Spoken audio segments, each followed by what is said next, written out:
continuing to remove the wiring harness, the complete wiring harness from the car, and now I'm under the hood, removing the wiring harness from the front. So you can see in the accident that the ABS wiring harness was actually pinched in between the metal of the bracket for the ABS and the ABS unit itself. So I'm sure there are wires in there that are damaged. This car was definitely not worth rebuilding. There is so much hidden damage, and that's one of the things you have to watch out for when you're picking up vehicles like this. Is sometimes you'll get into them and then realize how bad they are.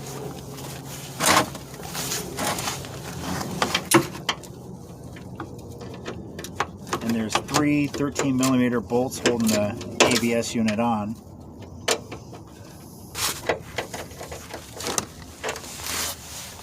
Alright, here is the ABS. There's the ABS module. And the bracket is a little bent itself. Now the ABS module was actually completely shifted off the base of the bracket.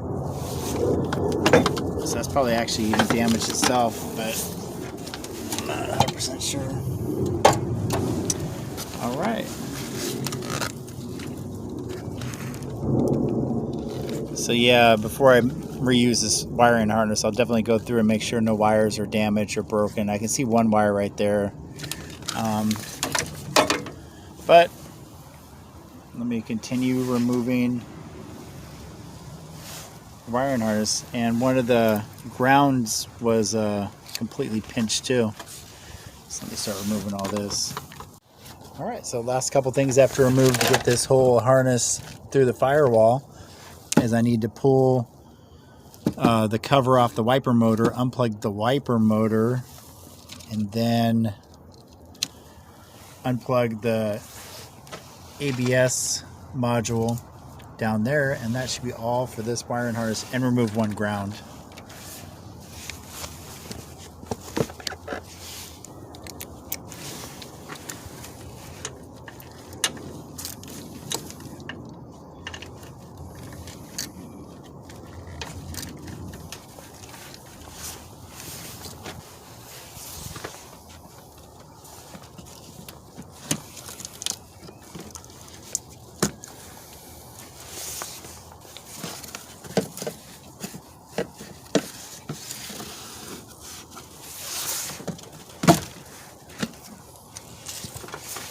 Alright, you can just lift this up slightly, just to unplug the wiring harness. I am going to take the wipers off and come back here and completely remove the motor.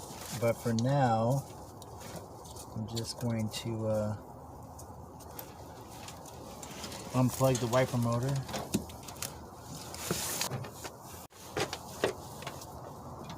Alright, removing the wiper motor wiring harness.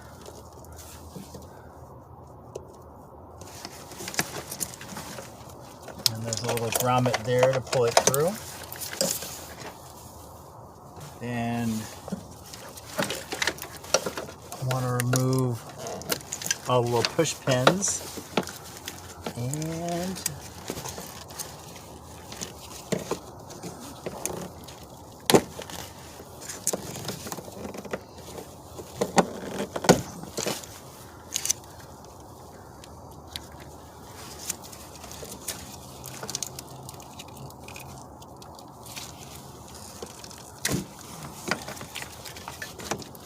go.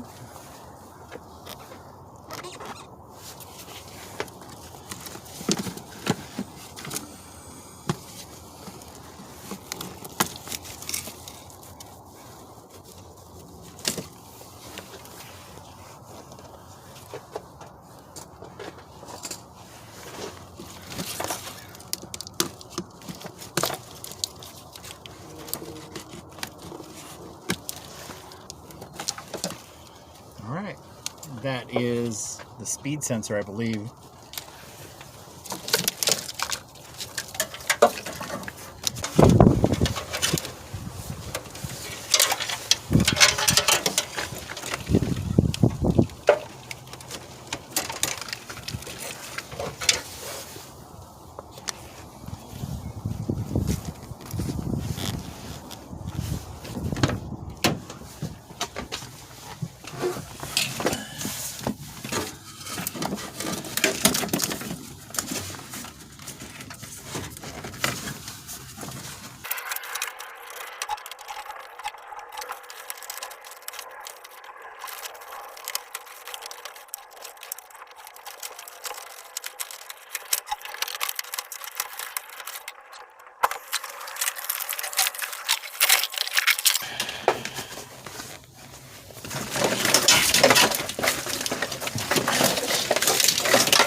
And I'm not 100% sure what this is underneath the passenger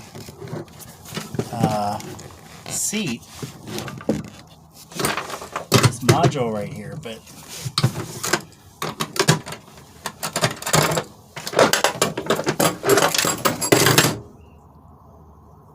so that's what it is. I think it might be for the power windows. Not 100% sure.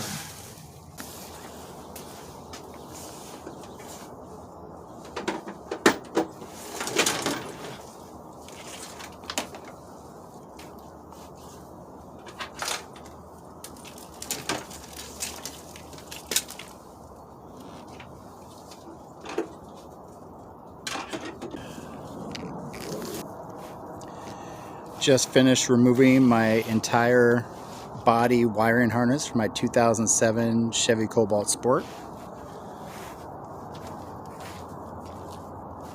This section right here goes to the battery and the tail lights. Over here it goes to the XM satellite radio and OnStar equipment.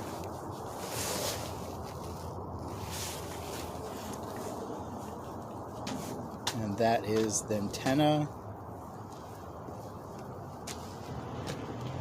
This section right here goes to the fuel pump and emissions equipment underneath the car. Dashboard and under the dash wiring. The passenger side door, and from the door all the way to the back. And then the driver's side wiring harness is the thick one, and that goes from the back and then cuts over the transmission tunnel to the passenger side,